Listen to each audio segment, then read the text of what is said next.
Thank you, everybody. Welcome to the webinar today, Starting a Nonprofit 101, being presented by our own Nancy Boyle.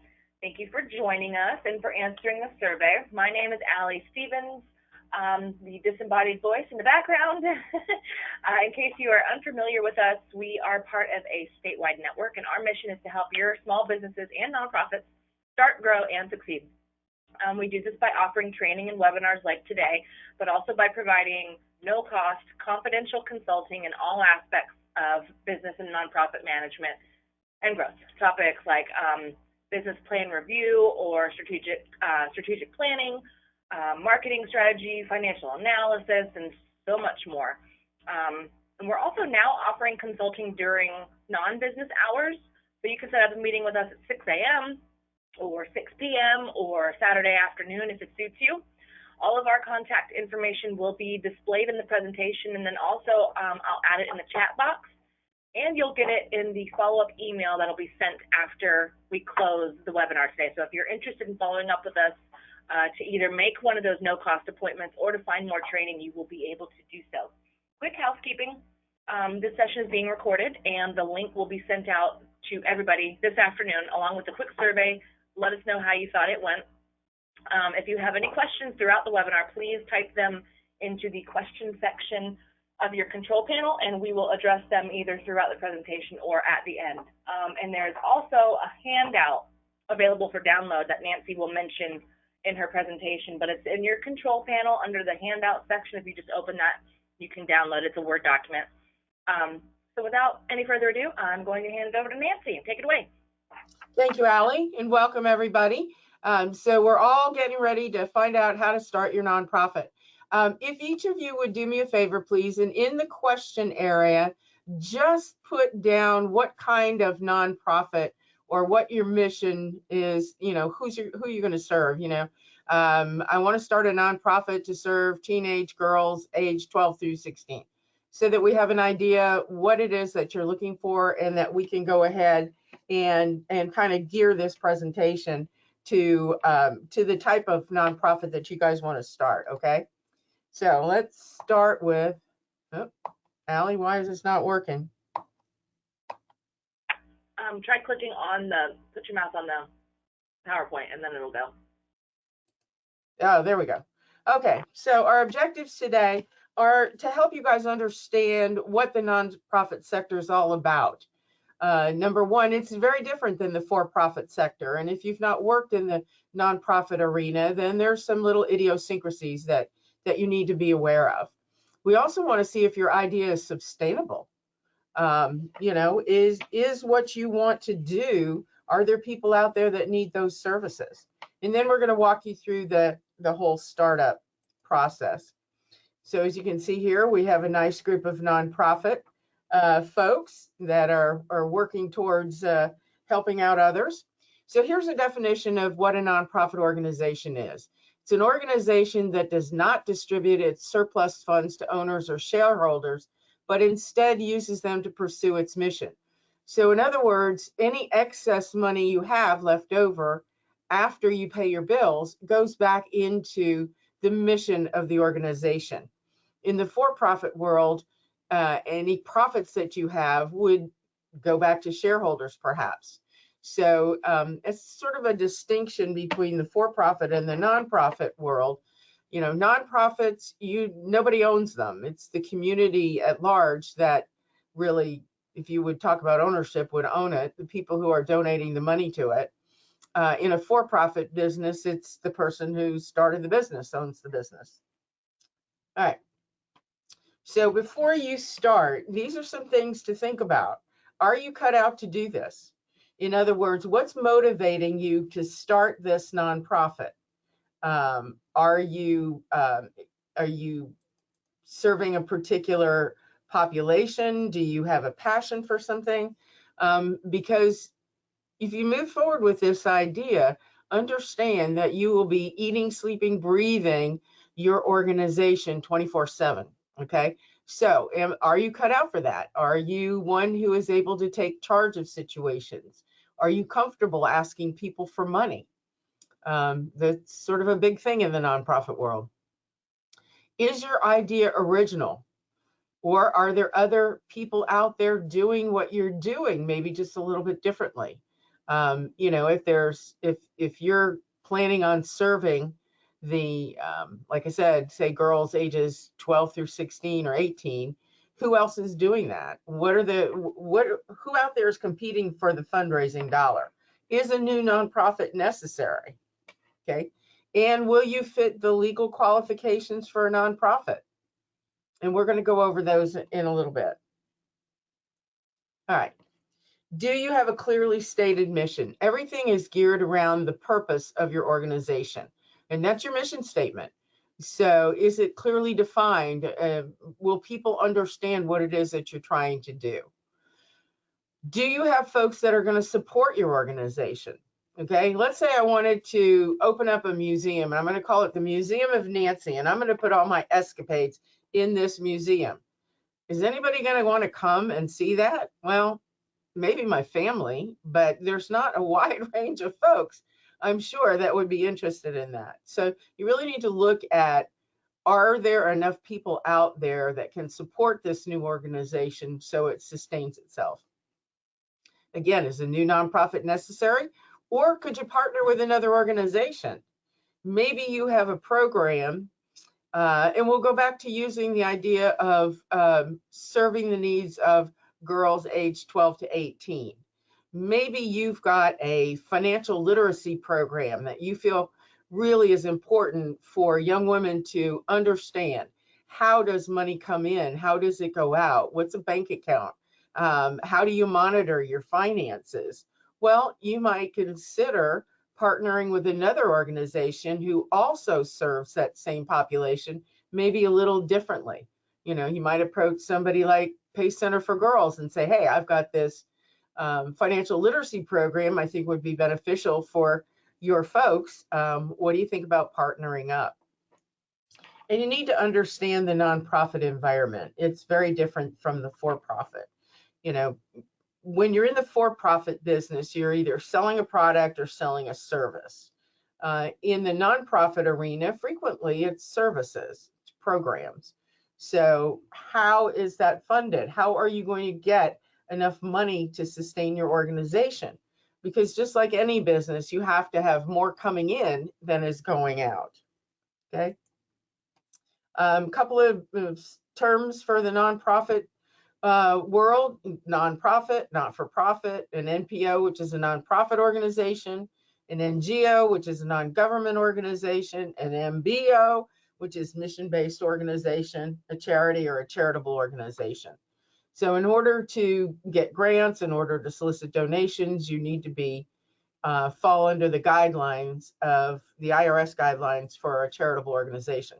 So there's a couple of IRS designations that are similar. Everything comes under the IRS code 501c, and a C4 subsection is civic leagues or organizations. You see some examples here. You've got MoveOn.org, which is a political organization, AARP, which serves seniors. Here you even have Madison, New Jersey Fire Department, volunteer fire department. The NRA for gun enthusiasts, and HBO for health issues. So these are organizations that serve citizens. Then you have business organizations. They fall under the 501c6 subset of the IRS code. And these are organizations that promote business. So, for example, chambers of commerce, professional organizations. Any of you, if you are working a full-time daytime job in the for-profit world, you may belong to a professional organization. Here we're using the example of the National Association of Women Business Owners and the Toy Retailers Association. Could be things like the Bar Association or FICP, Florida Institute of Certified Public Accountants. And then you have the big one, and this is the one that I'm assuming all of you are interested in. And I'm not, my question thing isn't opening up very well, Allie. I see somebody has nonprofit to serve. One for children and families. And another one is a nonprofit to serve horse show managers nationally. Okay, tell me what they are again. The horse show managers, and what was the other one? Children and family. Children and family. Okay. And then So, starting a nonprofit for mental health intervention for individuals who can't afford it. okay. So those sound like they could fall under these are the categories under the 501c3 subset of the IRS code. It's a charitable, and I think we had children and families in there. Forget exactly what the other ones were, but you're providing services, you're doing charitable work, or religious. Could be a church. It's educational. Could be that you're providing education to a population that's underserved, maybe special needs or a particular geographic location that is a lower socioeconomic strata. Could be doing something scientific. Maybe it's literary, like Learn to Read, or you're testing for public safety and amateur sports. So sometimes you see these soccer leagues and football leagues and athletic type of events that are not affiliated with a school. And I'm not sure about the nonprofit to serve horse show managers. Not sure how that would fill in, but the 501c3 designation, we call that the holy grail of nonprofits because you can receive tax deductible donations. So if you're soliciting funds for your nonprofit, you can go to your friends, you can go to family, you can go to businesses, and you can say, hey, here's my organization. This is its mission. Would you consider making a donation to our organization? And in any of those donations that you receive, that person, well, it's tax deductible to you. You don't have to pay any income tax on it. And it's also deductible for the person making the donation. Now, the laws have changed in recent years, and instead of it being 100% deductible, it's deductible at 60%. So let's say you filed all your paperwork, you're an established 501c3, you have your solicitation permit, and you come to me and you say, hey, would you contribute to my organization that helps children and families? And if I like your mission and I feel comfortable that you know what you're doing, I can write you a check. Let's say I give you $1,000. I can deduct 600 of that on my personal tax return. Okay. You as the organization do not pay income tax on those donations, which is lovely because if you're in the for-profit world and you have income coming in, you're paying income tax. You pay corporate tax for businesses and we pay personal taxes. So it's a little tougher to get this 501c3 designation than it would be for some of the other subsets. And we can certainly help you. Should you want to move forward and you want kind of somebody to work with you to walk you through the process, you can make an appointment and we're more than happy to help you with that. If you fall into the, there are two forms of the 1023 application to the IRS. There's a short form and then there's a long form. We're going to go over what the requirements of those are today before we finish. So if you can do the short form, that's the best way to do it. All right. So we love acronyms here at the SBDC. So we're going to work through startup. S is to select the mission. You have to be really clear on what your mission is, because if you're not clear on it, then the people that you're asking for funding aren't going to be clear on it. You need to test the mission's validity. You know, if I go back to the Museum of Nancy, I'm not quite sure that mission is too valid. So you want to make sure that, you know, there are people who need the services that you're providing. So you need to make sure your mission is valid. You have to acquire funding. And there's 9 different ways that a nonprofit can obtain funding. We'll go through those in more depth in a minute. You need to write a strategic plan. And your strategic plan really is all about what your goals are. You know, what's your mission? What are your goals to reach that mission? What are the action items that you're going to put in place and the tasks that you need to do, the steps you're going to take to achieve your mission and who you're going to help and what are the outcomes of that. There are lots of places to turn for help. Here at the SBDC, we can certainly help you with one-on-one confidential consulting. There is no charge for our services. our consulting services. So we're more than happy to help you with that. There is also the Nonprofit Center, which is located downtown in the old library. The old library building has been retrofitted to really almost become in itself a nonprofit center. There are other entities in there that are nonprofits. And there are a number of websites, and we've got a couple of them in this presentation. You need to be really clear on compliance requirements. Just to give you an example, you need to have everybody on your board, everybody in your organization sign a confidentiality agreement or a conflict of interest agreement, which basically says that they will put the interests of the organization above their own interests, that they will not personally profit from their sitting on your board. If you do not have a signed conflict of interest policy as part of your records and you are audited by the IRS, it's a $10,000 fine. So you want to make sure you understand all the compliance requirements and that you're following them. With a privately held nonprofit organization, your books are not open to the public. With a nonprofit, everything is open to the public, okay? And you need to turn a profit. You got to have more money coming in than going out, or you're not sustainable. Okay, so starting a nonprofit, the first thing you really need to hone in on is why. What's your purpose? What is the mission of your nonprofit?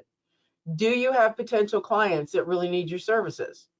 You know, the Museum of Nancy, really, there's nobody out there that would need those services, okay? So you need to be really clear on who your customer is going to be. You know, I think one of the myths out there is that running a nonprofit is terribly different than running a for-profit. And the reality is, no, it's not.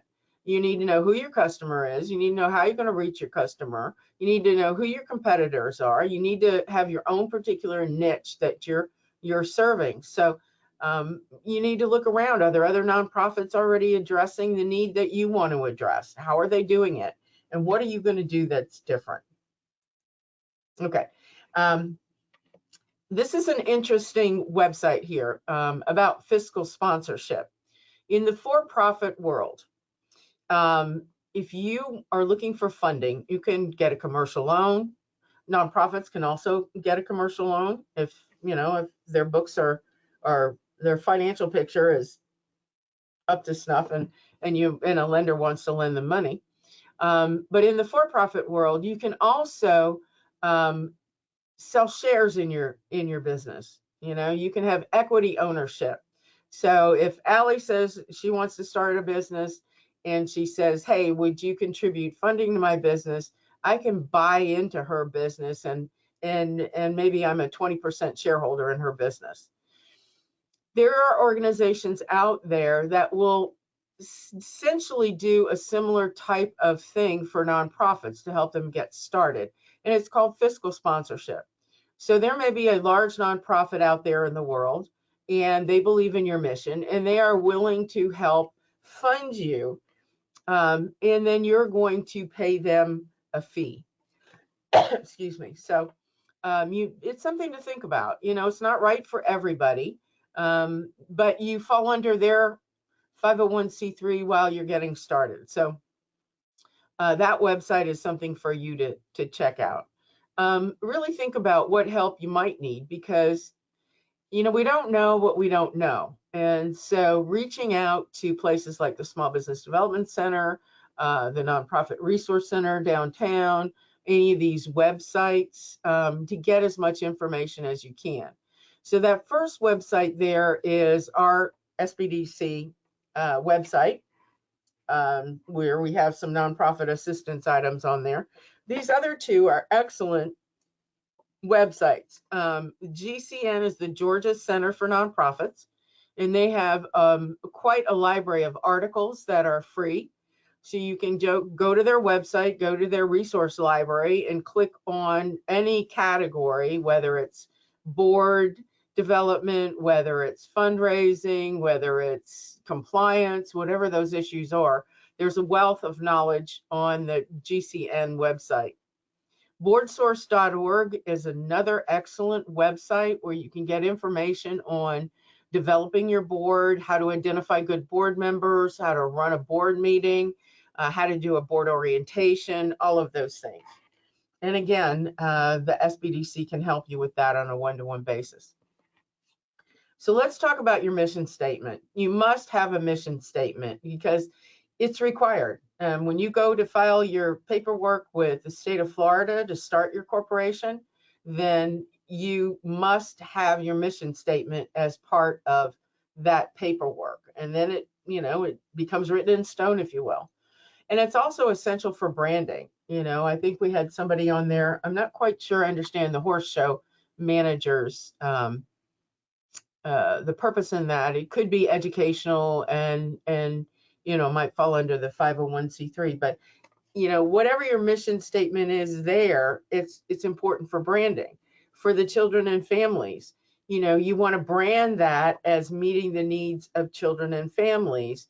You don't want to brand that as something other than your mission. And you need to really review your mission on a regular basis, maybe at an annual board meeting, an annual strategic planning meeting. You look at the mission, because it's real easy for mission creep to creep in, as they say. Let's go back to the children and families. Maybe the mission is to support financially children with special needs to go to a special school. You want all of that in your branding, required by law. You want to look at it regularly, because all of a sudden you're a year or two into this and somebody comes along and says, I like what you do, and I'll give you some money if you work with adults 25 to 35 with special needs. Okay, it's a different population. How is that going to dilute what you're trying to do, what the mission of your organization is?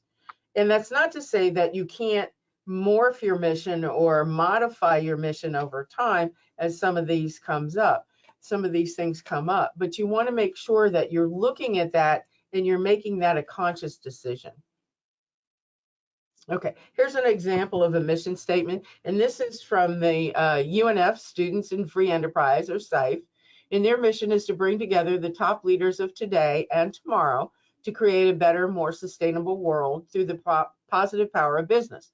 So what this organization does is they bring together students with business leaders so that the students can learn from the business leaders on how to conduct business in a ethical manner, and they can get mentored and grow and become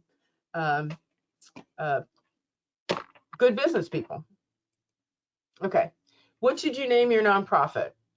And the name really needs to tie into what it is that you do. You don't want to name your organization. Let's say, there are different reasons why people start nonprofits. For some, they've had a tragic experience or traumatic experience in their life, and they don't want people to go through what they went through, and so they're going to create this service. Or maybe they have a particular passion about something. I suspect the person who wants to work with horse show managers has a real passion for horses. So you want to make sure that the name is at least a little indicative. I do have a client who had a son who unfortunately died of a drug overdose, got bad drugs. And so her mission is to educate people as to this particular situation. And this is not the name of her son, but let's say her son was Alexander McDonald, and she wants to name her organization Alexander McDonald Nonprofit Organization. Well, that doesn't tell the world what it is. And also think about your website. You don't want a website address, Alexander McDonald Nonprofit Organization. It's too long. People aren't going to fit it in.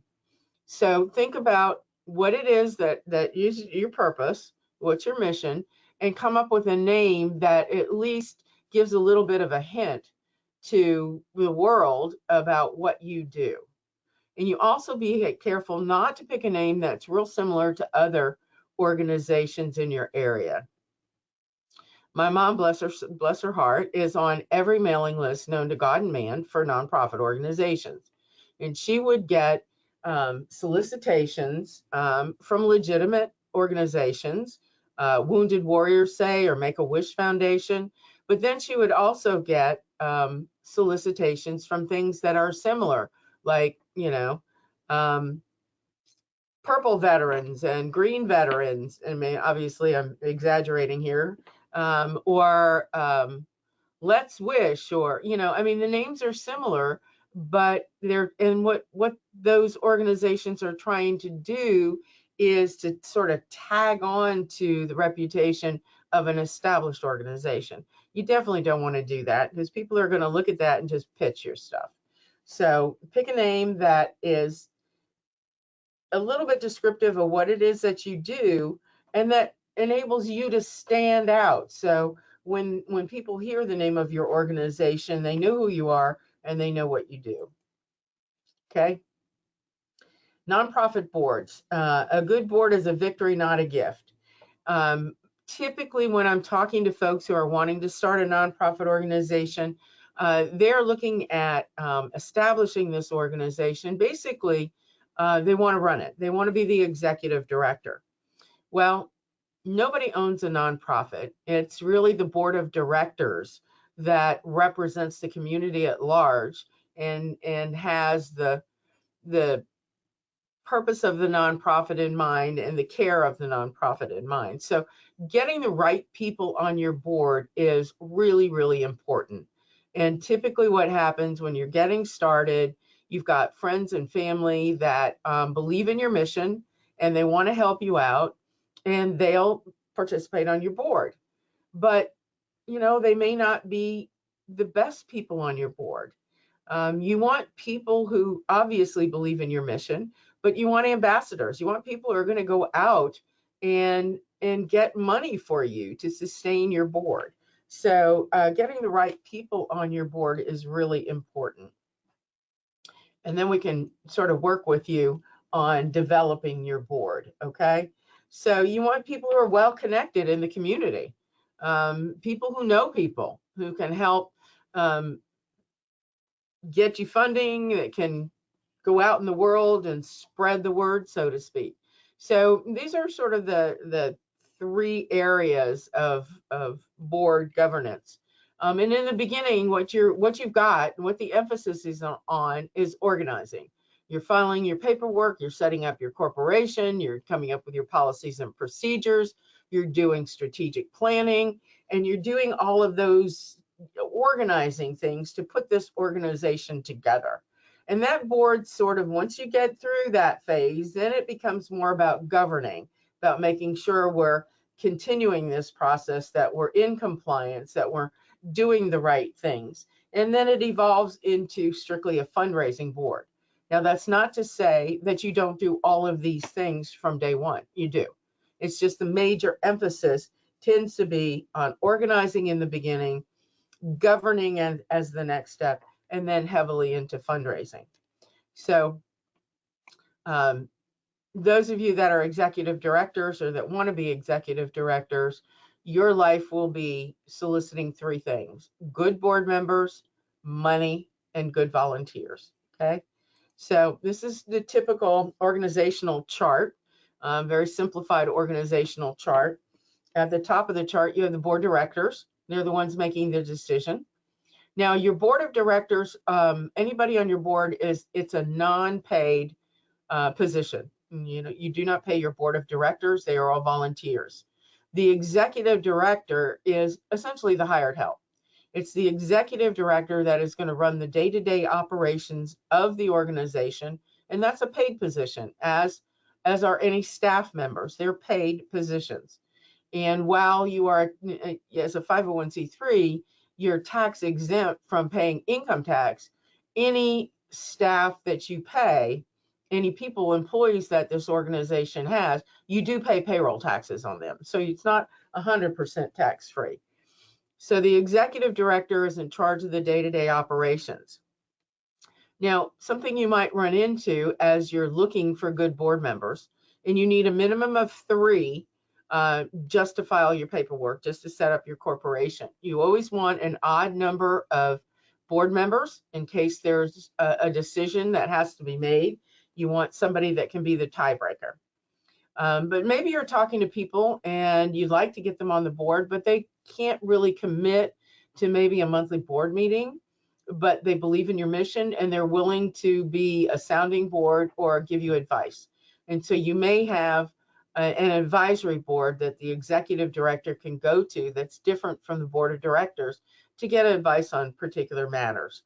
So it's always a good idea to have an accountant and an attorney either on your board of directors or on your advisory board. The executive director is in charge of staff, and you never want your board members to go around the executive director and go directly to staff or vice versa, okay? And then you have staff, you have a volunteer coordinator that's in charge of volunteers. Now, in the beginning, it could be you.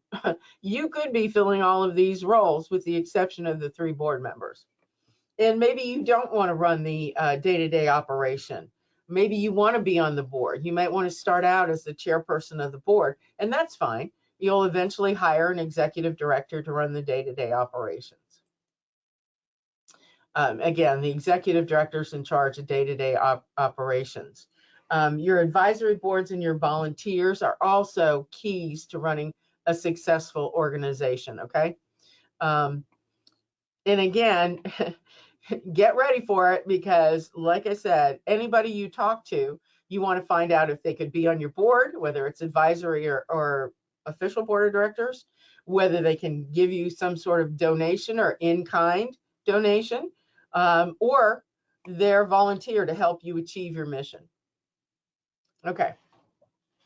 In this day and age, social media is key, and everything revolves around your website.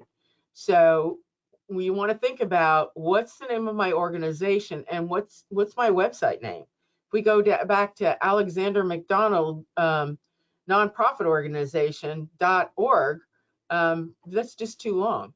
So you want to make sure that the extension is a .org because that signifies a nonprofit organization. You do not want to do a .com or a .biz because those are business organizations. And if you try to solicit funds from somebody, they're going to look at your website and go, you're not a nonprofit. So you want to make sure that your website, that the address is not too long and that it's a .org. And everything you do needs to push people to your website. You need to have, as part of your website, an e-commerce site where people can go online and make donations to your organization, okay? Now, let's say you're in the very beginning stages and you can't afford a website. I mean, there are places to go that you can get kind of a free basic website, and you'll have to pay a little bit more to add the e-commerce function. But you can do blogging in the meantime. Start writing articles and success stories. As your organization is established and grow, you want to put out success stories. You want to get the word out in any medium that you can. If you are targeting women, 85% of the folks on Pinterest are women. So that might be a good website or social media platform rather to become involved with. MailChimp is blast emailing. LinkedIn, if you're looking for professionals, if you want professionals to serve on your board, or you want to find other folks who have the same type of heart that you have and passion for your mission, LinkedIn is a great organization or a great social platform to get involved in. That's where business professionals go. Face-to-face networking. I know we're not there yet. We're not out in the world yet, but when you have an opportunity to get out, when people feel comfortable in getting out, there's nothing that beats face-to-face networking. People get to know who you are and get to see how you represent your organization. They get to hear your story, and it's real important for that face-to-face networking. Facebook, I think pretty much everybody's on Facebook. It's a great way to get your word out. You can post blog posts there as well as on LinkedIn. You can tweet about stuff, build up a following, hashtag children and families and send out little nuggets, get people to follow you and support you. So social media is really important. And if you don't understand social media, learn it. We can help you with that. There are a lot of organizations that can help you with that. Grants. Let's dispel the myth that grants are free money. There is no free lunch. Grants are basically contracts. A person or an entity with money is going to contract with you to provide services to a particular constituency. Okay, so it's a contract. It's not free money. You have to do stuff in order to get the money. So if you're interested in grants, if you go downtown to the main library, on I believe it's the 3rd floor in their reference area, they have access to all kinds of information on grants and foundations and things of that nature. Now, last we checked down there, they only had 1 computer. So I would encourage you, if you do go downtown, bring a laptop with you. You can tie into their Wi-Fi. You do have to be down there in the building. You can tap into their Wi-Fi and do the research right there at the downtown library. I believe you can also do that at the Southside Library over on Gate Parkway. So you can do, and you can Google it, okay? So once you find a grant opportunity that fits with the mission of your organization, the services that you're going to provide, then you write the grant proposal. And writing a grant proposal, it's like writing a major term paper. You have to make your case. You have to have a compelling story to tell. You have to say, here's the problem. Here's the solution as we see it. Here's the outcome that we expect when people come through our program. This is why we're the right people to do this. We've explored other nonprofit organizations that are similar to ours, and this is the niche that is missing. And here's how much money it's going to take. And you you have your whole financial budget, your proposal there. Now you want to make sure that you include funding for salary for a program manager.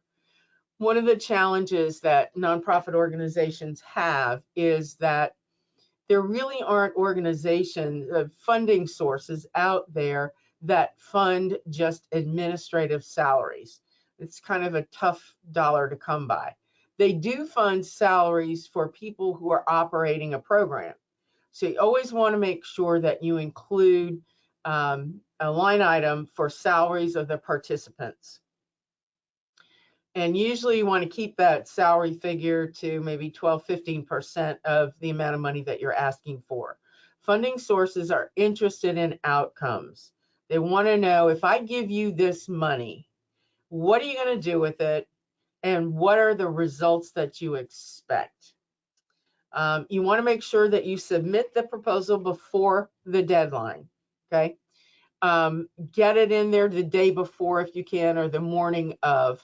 I can remember several years ago having a grant proposal with the city of Jacksonville. We had to take it downtown to City Hall, and it was due at 5 o'clock on a particular day. And with traffic and parking issues, I got it there at 4:55, and that is extremely stressful. So, tell yourself it's due the day before, and then that way, if you have anything unusual come up, you still have a little bit of buffer, okay? And then it's a waiting game. You just have to wait for the organization to review your proposal and either accept it or decline it. And sometimes declining is not a bad thing, because what you would have to do to fulfill that contract could be quite daunting. So that's kind of the grant world.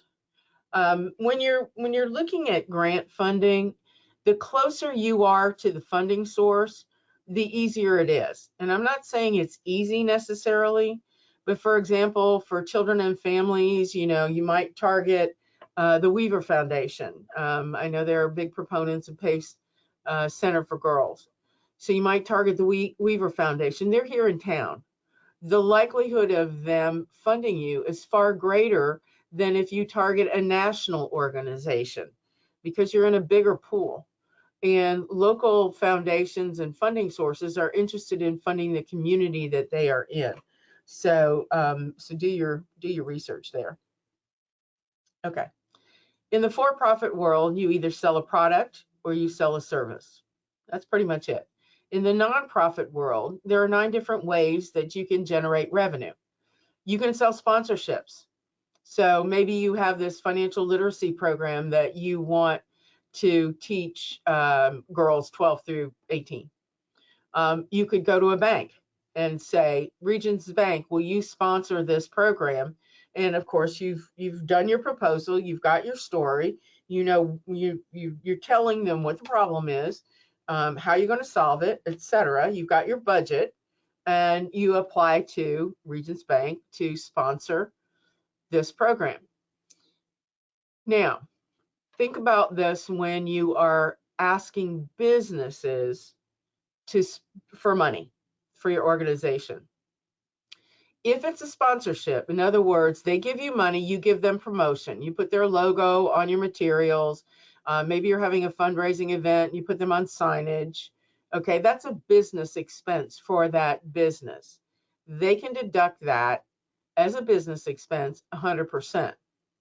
If you go to that organization and say, will you give us a donation for this event?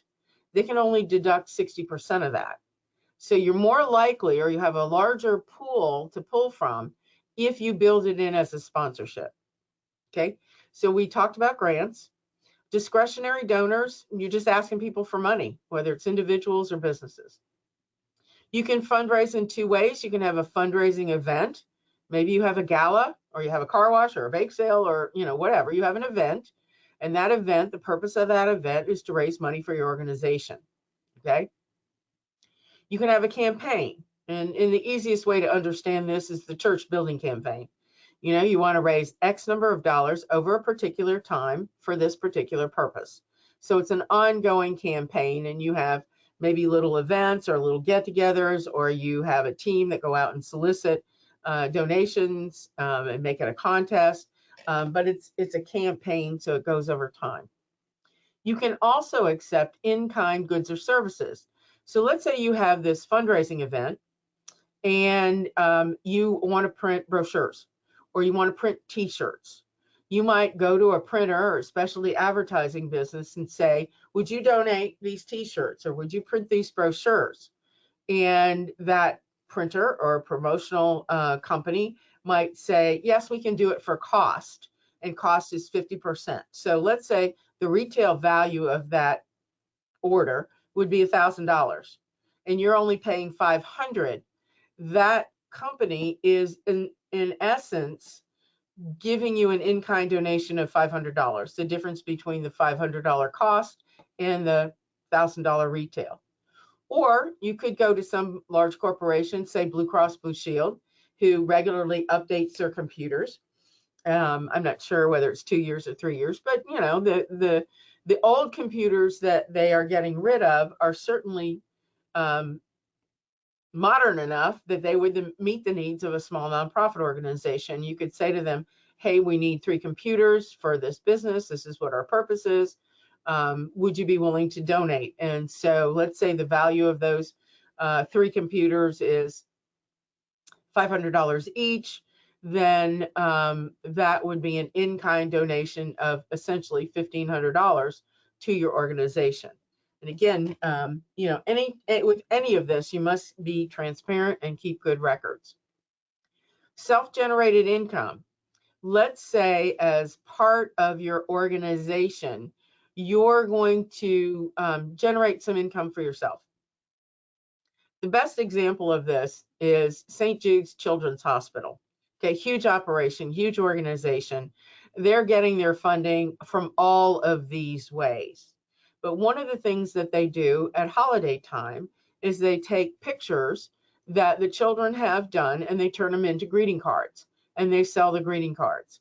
So it's one small component of their overall revenue plan. But it's like a little for-profit within the nonprofit. So if you are looking at self-generated income, and I think the Organization for Children and Families you could do a similar type thing. You could take pictures, drawings that the children have done, turn them into greeting cards. You could sell those, or maybe they make jewelry or some little product.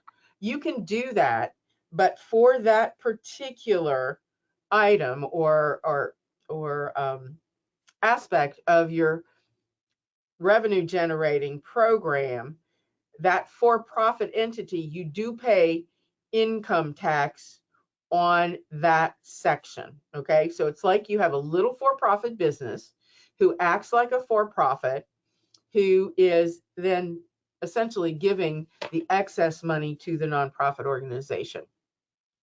You just have to be careful with that one, because if it becomes 80% of your overall revenue generating plan, the IRS is going to come back to you and go, you're not a nonprofit, and they're going to pull your tax exempt status.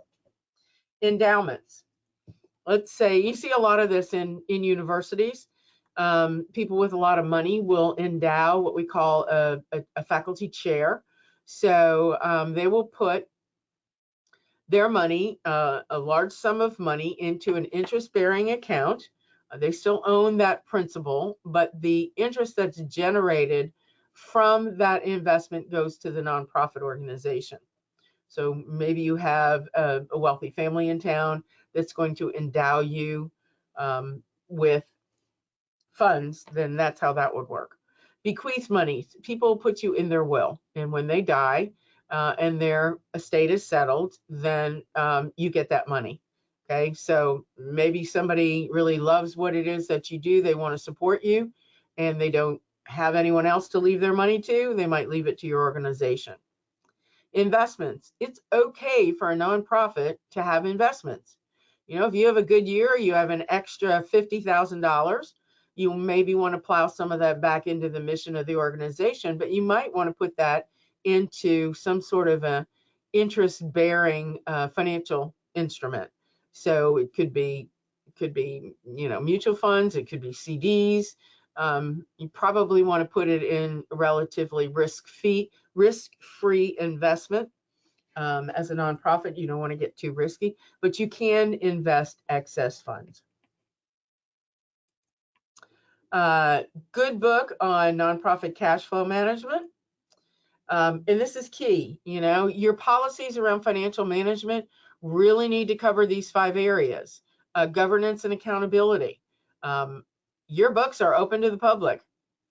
So you want to make sure that you're dotting all your I's and crossing all your T's. If you have investments, you want to make sure you have policies and procedures around that. Who can access those investments? Fundraising, how are you raising your money? Risk management, insurance. You're going to need, at the very least, liability insurance for your organization and your people. And human resources, what are your policies around that? What are your, what's your vacation policy? What holidays do you have off? What happens if people show up late? Just as any other organization, you need to have policies around human resources. You need to make sure you're in compliance with all labor laws. Okay. In business, we look at ratios and we make decisions based on the ratios. And, that's all fine and good for for-profits. But guess what? Nonprofits, it's totally different. Your revenue streams are different. There is no equity. Nobody owns a nonprofit, whereas somebody does own a business. Profit margins, the way you calculate the ratios on profit margins, don't always apply. And you can't really compare one nonprofit to another because there's no real industry data. I mean, do you have data on the nonprofit industry and compare Wounded Warriors to Pace Center for Girls? Very different. Okay, how do I determine if I can sustain my organization? And this is a little formula that you use. You look at how much cash is on hand, how much marketable securities you have, that's your investments, and receivables. And in the for-profit world, we call accounts receivable. In the nonprofit world, it's really more like pledges. You've got $50,000 in pledges, they just haven't come in yet.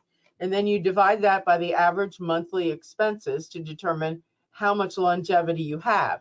So let's look at an example of a larger nonprofit. I know this is what you guys aspire to, but let's say this nonprofit organization has $100,000 in cash. They have $100,000 in marketable securities. So if they could sell those stocks if they need the cash, they've got $50,000 in pledges, and their average monthly expenses are $5,000. So in this case, if no new money came in from this point forward, this organization could exist for 50 months. Okay, a couple of years, and get their act together. Now, a smaller organization, which is closer to what you guys will be, especially in the earlier stages, maybe you only have $20,000 in the bank, you have no marketable securities, you've got $10,000 in pledges, but you're a small operation, your monthly expenses are only $2,500 a month. You'll be able to last for a year. So it's important that you look at these things periodically as you guys grow, because stuff happens. Back in 07 and 08, when the economy tanked, you know, the city canceled its public service grants. A lot of organizations depended on that money, and you know, it went bye-bye because the city had no money. Okay, now you do need to report your income as a nonprofit organization, and that's done on a 990 form. So this would be similar to your personal income tax form, your 1040, or business and corporate tax returns. So this information, this is just an example, but you do have to report your revenues to the government. Unrelated business tax, again, this goes back to that self-generated income. Any income derived by your activities that are unrelated to your tax-exempt purposes are taxed as if earned by a comparable for-profit entity. So you want to look at that. You want to make sure everything is mission-driven. And if you do have that self-generated income, then you're going to be paying taxes on it. Now, you guys have the handout there. And this is just a checklist. So you want to, I'm going to run down these real quickly because I want to leave time to answer your questions. You need to choose a name, and then you need to check on Sunbiz with the state of Florida to see if it's available. You need a minimum of 3 board members. And then the first thing you're going to do is incorporate with the state. You file your articles of incorporation with the Secretary of State. You need to create bylaws, the governing policies of your organization. Your board needs to meet. This is where you're going to do an orientation, make sure everybody understands the mission. You're going to get them to sign those conflict of interest forms. Request an employer identification number from the IRS. You're setting up a corporation. It's a separate entity. It needs its own identifier. It's kind of like a social security number for your organization. You will need to register with the Department of Agriculture Consumer Services and obtain your solicitation permit. If you don't have a solicitation permit, you cannot ask people for donations. If you are going to go outside the state of Florida, let's say you're going to go solicit donations from Georgia and Alabama, since they're close by us, you will need to register your organization in Georgia and Alabama. You'll need solicitation permits from those other states. You also need to register with the Department of Revenue. You're going to pay your payroll taxes to the Department of Revenue. Once you've established your corporation in the state of Florida, then you're going to apply to the IRS for your 501c3 tax exemption. I encourage you to get your postal permit. You can use that as a PO box. Frequently, when people are starting out, they use their business address or their home address on their paperwork. You must have a physical address on your paperwork for the state of Florida. And frequently, people will start in their home and use their business address, but you do not want to publish your business address. You don't want people coming to your home. So going to the post office or going to like UPS store and getting a mailbox is important. You need to go to the tax collector's office and get your business tax receipt, which is essentially your business license. You also need to, before you can do that, you have to go to zoning, especially if you're going to run this out of your house. You need to make sure that you get the zoning exception and then go and get your tax receipt. And work on your business and strategic plan. So that's kind of running through that startup checklist. And for those of you that want to move forward, I know some of you are probably just here today to see what's involved. But those of you that want to move forward, we're more than happy to walk you through that process. Okay, here's the key, the IRS Form 1023. If you do not expect that you are going to receive $50,000 in any of the first 3 years as you start up this business, which it's pretty reasonable to think that, and your assets are under $250,000, you can file the IRS EZ form. The filing fee is $275. There's a couple of pages to it. If you think you're going to have more money coming in, you have to do the long form. And I tell you, it's a nutcracker. And there's just so much information you have to do. So I encourage you guys to look at your organizations. One thing, once you're established as a nonprofit organization, part of what you have to file with the IRS and with the state of Florida is a dissolution clause. And basically what that says is, in the event that we have to dissolve this corporation, we will donate any assets that the organization owns to another nonprofit organization. So maybe under your children and family program, you think you're going to have a home, people can live in that home. I would encourage you not to have the nonprofit own the home. Have somebody who loves your nonprofit own the home and lease it to you for $1 a year or something minimal, because you don't want your organization to own those assets. The filing fee for the EZ form is $275. It's $600 for the long form. And these are some of the criteria.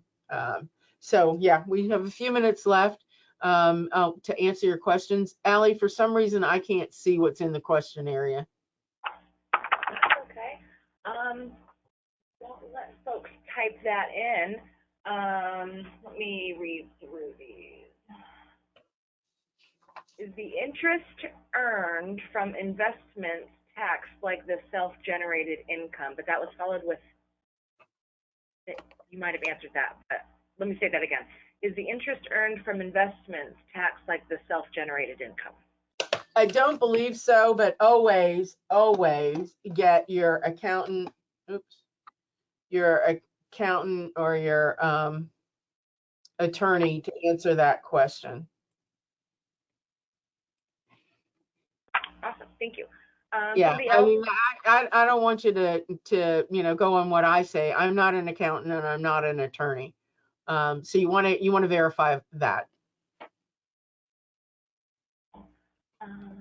One other question is, what would be included in your bylaws? I'm sure this could be a whole course in itself.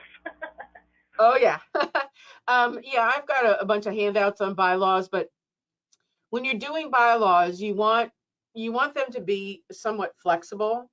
You don't want to put in your bylaws that your board of directors is going to meet on the first Tuesday of the month from 9 to 10 o'clock. That goes in your policies and procedures. So your bylaws are kind of the governing board. You're going to put your mission in there. You're going to talk about maybe how many board members you're going to have.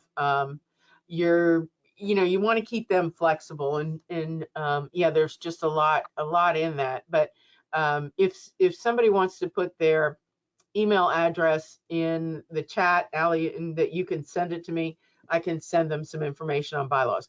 Or I'm happy to make an appointment and work with you on that on an ongoing basis. Again, at no charge. Yes, that's a great. Oh, and there's. All right, thank you, Shelby.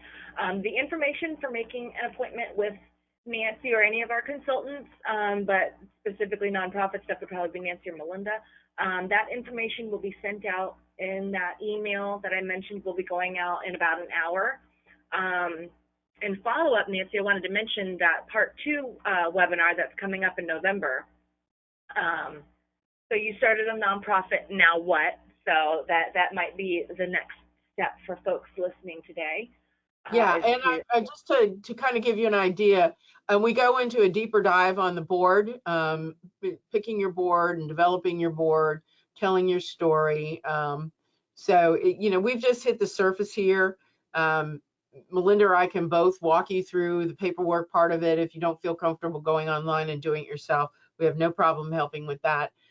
So, you know, if you move forward, and not everybody will, if you move forward and you want to do a deeper dive into some of these topics, then November 4th, we'll be doing that.